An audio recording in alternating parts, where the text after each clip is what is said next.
You ask Tiger to solve. This deals with linear equations with one unknown. The final result is x equals -5. Let's solve it step by step. Swap sides. Group all constants on the right side of the equation. Subtract 4 from both sides. Simplify the arithmetic.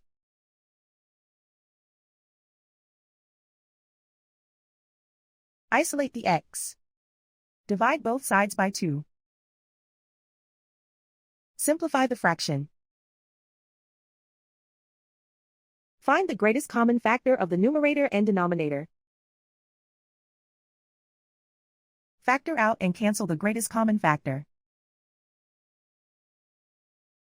And so the final result is x equals -5.